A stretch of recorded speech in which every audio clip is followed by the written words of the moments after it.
Let's talk about taking ownership of our body. And I want to be really clear about what that means to me in terms of taking ownership of our body when it comes to aches, pains, and injuries. So, when I was in my early 20s, I realized that my back pain was not normal, and I started to seek answers, as one would. And to me, that was a way to take ownership of my pain. I went out and I went to see doctors, orthopedic surgeons, physical therapists, massage therapists, chiropractors, acupuncturists.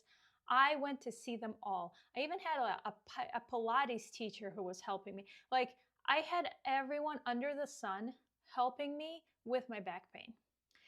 And at the time, I thought that that's the path to take ownership of my back pain and to find answers. And so, in reality, what I did was give up my ownership, my control, my power to the practitioners. And I was looking for them to fix me because I assumed that they knew more than I do about my own body, which is not true. So, no matter who the practitioners are, and I had some really great people helping me and some really not great people helping me. I've seen the full spectrum. But even the great ones, the physical therapists, the chiropractors, I had a really great massage therapist. Like, I had a lot of great people in my early 20s helping me with my back pain. I had a serious knee injury. Like, I saw a lot of people looking to fix me. So what I realize now is that no matter who they are, no matter how great they are, they go home at the end of the day and they don't think about me. I'm the one who has to live with my pain. I'm the one who has to live with my injury. So taking ownership of your body means accepting your responsibility for the injury, the pain, the shortcomings, the way your body is moving that contributed to the chronic pain that you're feeling. That's part of taking ownership, which is very uncomfortable to admit.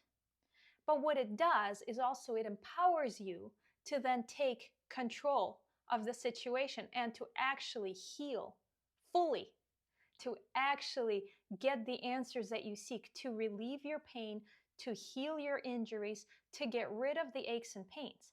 That's in your control as well once you accept ownership of your body end to end and what you had done sort of to contribute to the aches and pains. And then you realize that you also have the control and the power to change those things. So going to practitioners is just one part of the picture. They are excellent guides. They can give you programs, they can give you a path, they can give you exercises, they can give you a great massage that temporarily helps and releases your symptoms. That is all possible and that is all needed and important. But you also need to take control of the situation and have that acceptance that this is mine. The pain is mine and the healing is mine. You are the owner of your body. That's taking ownership.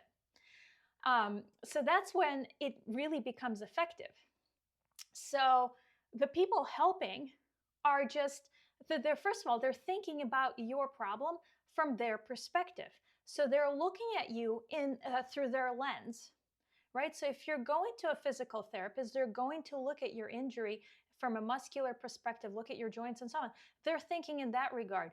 They may be looking, definitely true for physical therapists that accept insurance in the United States, is they're looking at your knee. This happened to me. They're looking at your knee and they're not looking at your hip or your ankle, which are contributing to your knee pain, because the insurance is paying only for them to look at your knee. This literally happened to me because I said, I had that knee injury and I had a great physical therapist helping me, but it was insurance based and she was looking at my knee, but was not willing to look at the hip that obviously was contributing to the issue, but was not really able to look at the hip until I went to a doctor who wrote me another referral to go see her for the hip. How is this going to help me? This is not me taking ownership, right? This is me assuming that they know better and waiting for answers from them. And, that particular physical therapist, as great as she was constrained by the system and was not able to help me until I kind of went through some hoops, and it was just super inefficient, right? And going to a chiropractor, once I went to a chiropractor who looked at my x-rays and said, well, you probably shouldn't run anymore because your back is so, you've got degenerative disc disease, and you've got, a fracture that looks to be congenital, and it's probably not good to put that much strain on your back. And it's like, that's somebody doesn't care about me and my lifestyle ultimately, right? They don't have to live in my body. So it's easy for him to say something like that to me and go home and then have dinner and not think twice about what he said to me. But to me, it's a life-changing thing for somebody to go and say, hey, you probably shouldn't run anymore. So that's kind of where the mind shift for me happened, of taking ownership. I have to take ownership of my body and stop expecting the physical therapist, the chiropractor, the orthopedic surgeon, the massage therapist, the acupuncturist to heal me. They have their systems that they can help you with some piece of the puzzle. They can guide you on the journey to heal your pain, your aches, your injuries. But ultimately, you have to show up, you have to do the work, you have to assess if that is actually serving you. So if you do some exercises from your physical therapist, first of all, you have to do them. And then you have to assess, do I feel better after I do them, right? So it's kind of like that constant, like, is this serving me? You're constantly assessing, is this serving me? And then that's because you're ultimately aware, is this good for my body? You're the only one who knows your body as well as you do, right? So no one else can make that judgment call. You're the one who decides if this is serving you. And is there something else that you need to look at? Is there something else that may be helpful, right? So it's a little bit of assessment, doing your research, and just ultimately accepting the ownership for your body, because you are in control. You're in control of healing it, as well as you were in control of injuring it. So you're in control of healing it.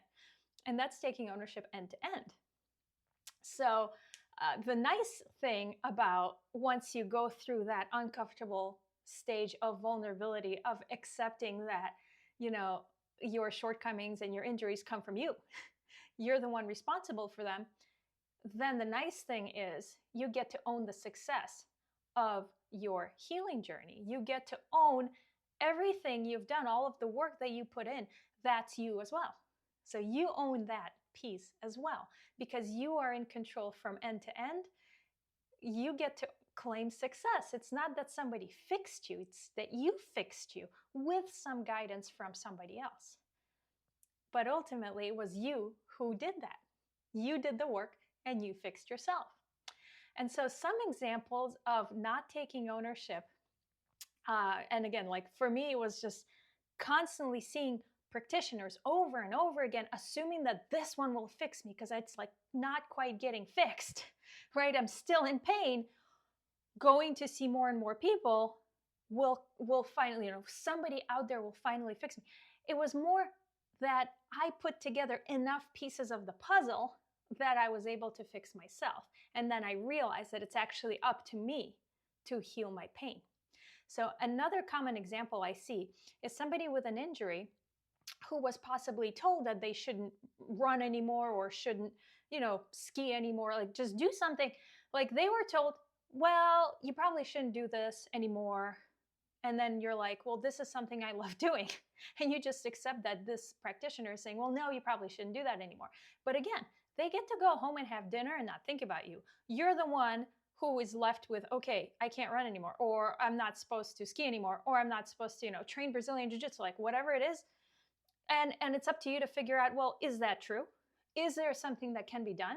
And you get to own that decision, and you get to own the change that is possible with respect to the injury, right? So it's like, injured my shoulder, I had surgery on it, probably shouldn't do overhead movements anymore because they hurt. And, maybe rock climbing is no longer for me. And that's like accepting this injury and letting the injury guide you.